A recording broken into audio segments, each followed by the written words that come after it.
Okay, guys, so today we are going to talk about something that we all know too well, and that is acne. And today I'm going to show you things that I've done personally, and it has worked when it comes to this acne. And I know many of you also struggle with it. And what's the worst part is when you wake up and you look at yourself in the mirror, and bam, you have an acne there, and with a few other friends of Mr. Acne. And many a times it can be very irritating and also very painful. I've literally been there and I've done that. I was very frustrated as to why can't I get rid of acne like just once and for all, and why is it always coming back? Or is there even a way that I could get rid of acne from coming back? And over the years, I've tried and tested some methods on myself, which are not creams or pills, and some of them have really worked, and that is what I'm going to be sharing with you. So let's get straight into understanding them. So now, if you're wondering what causes acne, well, there are many things that cause acne, and there is not really one specific thing because anything can trigger your acne. It could be the environment you're living in, especially if it's polluted, it could be your genetics, it could be hormones, it could be anything.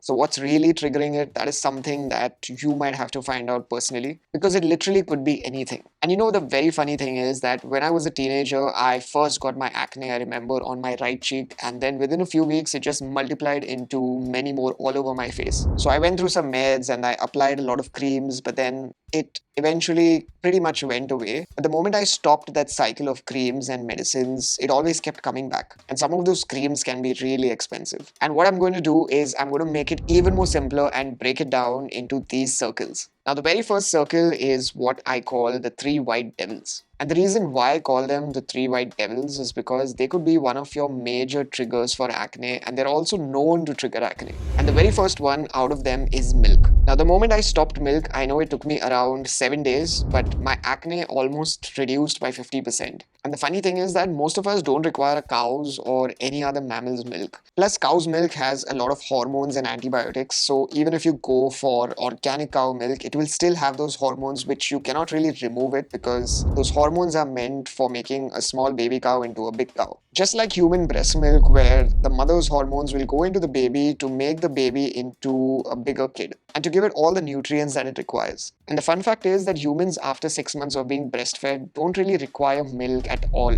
So, a lot of that milk and dairy that you're getting very commercially are all filled with those antibiotics, which may be tested in the cows, but they're not tested once they transfer to humans. And trust me, stopping just dairy and milk just made a very big difference. In fact, no zits and no painful acne, especially once I stopped having them. And plus, the moment I stopped consuming milk, one major thing that happened was my bloating reduced massively, and even it solved the problem of inflammation, and all this happened with just one change. Now, the next white devil is sugar. Now, this is one of the most difficult thing even for me because I'm a sweet tooth, and it is quite difficult to stop having something sweet because after food you some may want to have like something sweet, and that's what all sweet tooths go through. But sugar also made a very big difference. Especially I'm talking about the simple sugars, which are your desserts, your donuts, your chocolates, and any other thing that are simple sugars. And also when I stopped sugar at the start, it was a bit difficult because you're just very used to having that much amount of sugar. But with time, it gets better. Now, the thing with having simple sugars is that we all know that it spikes your insulin, but what we don't know is that when your insulin is elevated,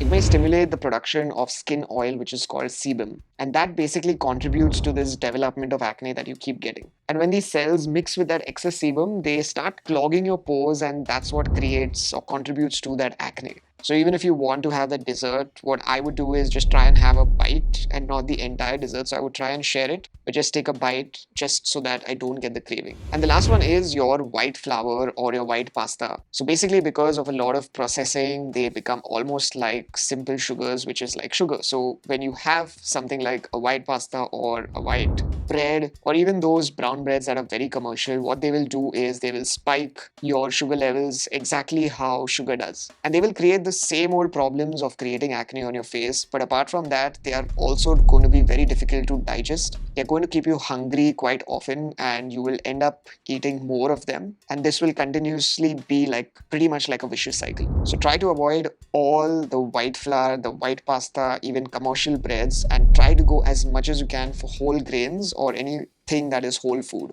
Now, the next thing what I did is what I call the external magic. Now, I'm not talking about skin products or multiple other skincare routines or anything of that sort. The funny thing is that I hardly did anything when it came to external things for my skin. Yes, I hardly did much on the external things. So when it came to external use, what I did were just simple basics. The very first thing I did was I tried to wash my face at least once or twice a day and just try to not use too much of face wash, or just try and not wash your face too much, because the more you're going to do it, your skin is going to get really dry, and that's what you don't want to do, because that will come with another set of problems. And the best times I would say to just wash your face is when you come from outside. So a lot of dust and pollution will be on your skin, so that's the best time to wash your face. Wash your face after an exercise so that your sweat doesn't stay on your skin and your pores don't get clogged. And the last is just try and wash your face before you go to sleep. And otherwise, if you just feel like washing your face, in case, you can just put plain water on your face. You don't really need to use soap or any other product on your face every time. Sometimes just plain water is enough.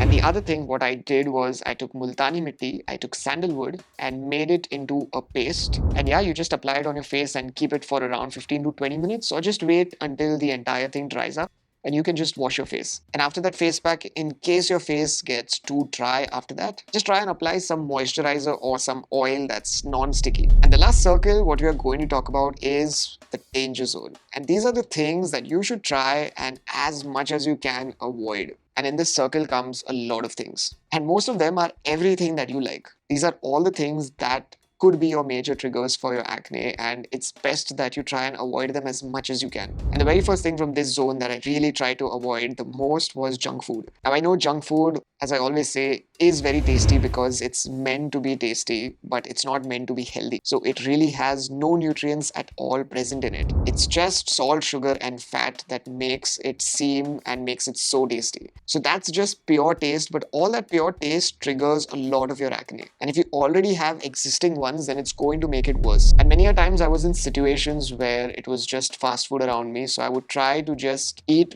very little just to satisfy that base hunger and not really indulge in it. So if you're ever in a situation where you are just surrounded by junk food, just try and curb that base hunger and just avoid indulging in it, because you will end up overeating. Now, this goes without saying, but try to stay away from alcohol and smoking as much as you can. Now, the reason you should try and avoid alcohol, because alcohol itself is a diuretic, which means that it will dehydrate you. Plus, other than affecting your liver, it will also cause many other problems. And because we're specifically talking about skin, it kind of disrupts your hormones and your hormones will go haywire. Now, most of the times what happens is that you won't just have your alcoholic drink, you will always mix it with some kind of beverage. So it could be a Coke, a Pepsi, or any of that mix that comes with it, which is also added and will spike your sugar, and you don't really want that. So just try and avoid alcohol and all those cocktails as much as you can. And the same when it comes to smoking. So if you smoke, just try and stay away from smoking. Now, the thing is that smoking doesn't just cause inflammation, but it also increases the formation of free radicals. And these free radicals are like troublemakers. They damage your cells, your proteins, and even your DNA. And indirectly, all of them affect your skin cells. Now, smoking can also slow down that entire healing process of your acne. So if you already have acne or you have existing acne, it can slow down the process of that, and it can also cause production of new acne. And because smoking delays this whole process of healing your acne, it can also increase your scarring, and that's something that you don't really want. In fact, smoking also reduces the supply of oxygen that your skin receives by constricting those blood vessels. And when your skin gets less oxygen, that affects the entire overall health of your skin. And most of the time, that contributes to the development of acne. And lastly, the entire danger zone is try to restrict the amount of caffeinated drinks. So what I try to do is I try to stay away from coffee, tea, and caffeine in general. So instead of having caffeinated drinks, whenever I felt like having something, I would stick to mostly herbal teas, pretty much chamomile tea, and sometimes I even went for a tulsi or even just ginger water or lemon water. The problem with having caffeinated drinks, it gives you that high and low, which didn't really suit me well. And plus, you kind of feel very acidic in your stomach. And then you also get dehydrated, which I didn't really want. And caffeine basically is a diuretic again, so it sucks out all the water from your body. So the best thing is just try and stay away from caffeinated drinks. And if you like, just go for any of the herbal teas. Now, it took me a while to get used to it, but eventually you just adapt. Now, since I'm done with the 3 circles, I'm going to go with one thing that is the most important, which is the core. Now, this core is almost like the foundation and pretty much like a foundation of a building. And just like a building, if the foundation is not strong, anything you build above it will not really make sense because it's eventually going to fall. So, what are the core things that I really did? Number one is exercise. Now, I made sure that I exercised at least for 45 minutes and more. Now, if you also want to start an exercise, then try to make it pretty much at least 30 minutes and nothing less than 30 minutes. An exercise should pretty much be like you brush your teeth. So, it should not even be a question whether I should or should not exercise. So, not just for your skin health, but you should generally exercise. And if you're wondering that what will exercise do for your skin? Well, exercise improves blood circulation, delivering more oxygen and nutrients to your skin cells, which can literally be good for your skin. And you don't really need to do some very fancy exercises. You like to walk, you can walk. You love to run, go for it. You love to play any kind of sport. Just do anything that makes you move. And just make sure that you do it for at least 30 minutes and more. Because when you exercise, it helps you balance those hormones, including those related to acne development, such as insulin and even androgens. So when it comes to exercise, just do anything that you really like, because if you really like any kind or any form of exercise, there are high chances that you will stick to it. And in today's world where we hardly exercise, try and make it as a very important habit. Now, the very next thing in this core is undisturbed sleep. Now, I'm not talking about just the length of sleep, but making sure that your sleep is undisturbed. Because when you have undisturbed sleep, somewhere the quality of sleep is always better. And when you have good quality of sleep, that helps repair your skin even better. So what I did is I tried to sleep at least for 7 to 8 hours daily. And I try to sleep at the same time and wake up at the same time. Yes, it does take a while, but somewhere it becomes a habit. And initially, I used to have very disturbed sleep where I used to wake up and sleep at any time. So there was no real pattern of sleep. And the moment you start getting disturbed sleep, you're releasing a stress hormone, which is called cortisol.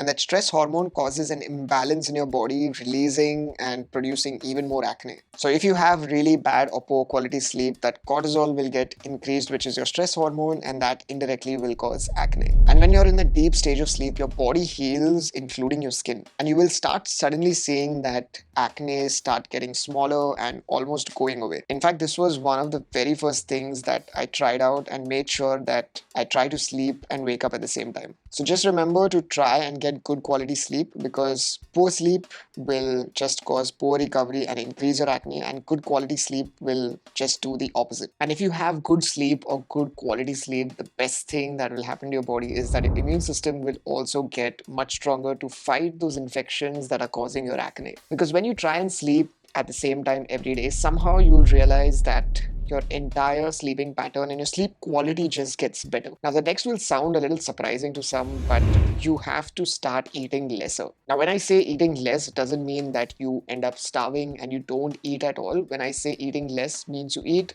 lesser amount of meals, keep a longer gap between your meals, and try to avoid in between snacking. So what I did was, when I woke up, I tried to not eat immediately. I tried to just wait for at least an hour or two. And then from my breakfast to my lunch, I just made sure that I at least had a 6 hour gap. And the same with my lunch and my dinner. And every time I ate, I just made sure that I'm 80% full and nothing more than that. So just try and eat a little lesser than your actual full capacity. And most of my meals at the base were a lot of fruits and vegetables, and over that was all the beans and the lentils and tofu and everything else. And as they say, you are what you eat, so make sure that you eat a lot of fruits and vegetables, because all those antioxidants are really good for your skin. And I was very surprised, but eating less actually helped me a lot with getting rid of acne. And I really saw my acne getting much lesser. Now, the last and the most important part of the core is stress. Now, stress is literally the most difficult thing when it comes to your acne, and you can find a lot of ways around it. And most of the times we stress for very unnecessary things, which will not really change the outcome. And a few ways to really manage stress is try to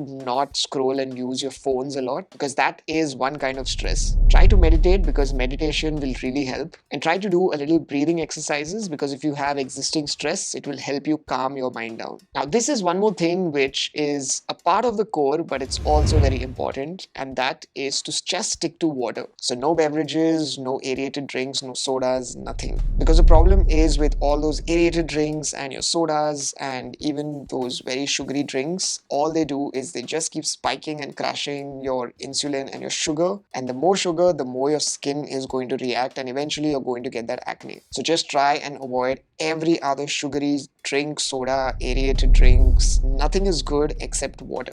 But just in case you also feel like having something sweet, what I would do is just go and have coconut water. Now, the best thing about coconut water is it doesn't spike your insulin. It is low in sugar. It also has low glycemic index. Basically, you won't see the rise and crash of sugar like every other beverage or every other aerated or sweetened drink. And it's also quite a satisfying drink. So no matter what you do, try and stick to water the most. And if you feel like having something sweet or different, just go and have coconut water. And I'm also going to tell you two more bonus things that I also did. One was getting sunlight daily. So I would try and go for either the early morning sun or at least in the evening. Avoid going in the afternoon where the sun is really intense. And getting some sunlight is really good for your skin, not just for vitamin D, but overall skin health. So try to get good amount of sunlight as much as you can. So make sure that you get at least 20 to 30 minutes of sunlight where the sun is directly touching your skin and it's not touching your layers of clothes. Because if you really want to absorb the sunlight, you have to make sure that it's touching your bare skin. And the other thing, what I did was I tried to not consume too much of protein. So I tried to reduce the amount of protein. Now, the thing with a lot of protein, especially with dairy protein, is that it can make your insulin and IGF-1 or insulin like growth factors 1 levels go up. These hormones can lead to more skin cells, extra oil, and even inflammation. And all of that causes acne. And even if you have meat for your protein, well, meat also causes a lot of inflammation. And these hormones can also make your skin produce extra oil, which will also contribute to acne. So try to reduce most of your proteins that come from dairy and meat. So basically, just understand that the core is the main foundation, and the other circles are things that you really need to be either careful about or you need to follow. So there you have it. These are literally all the simple things that I've done to get rid of most of my acne from coming back and not being dependent on medicines to get rid of them. Now, if there is a lot of damage done to your skin and your acne is out of control, make sure that you visit a dermatologist because they will be the best to help you at it. And also, let's get real that it's not possible to not get disturbed sleep. At some point, you might get disturbed sleep, you might even stress, and you might get that acne. And that is pretty normal. Just remember that the more you follow these methods, your chances of getting them every time you go through those problems are much lesser. And we need to understand that our skin is just a reflection of what we are doing on the inside. So try these methods and let me know if it has worked for you. And until we meet again next, don't stress and be awesome. Rocher that.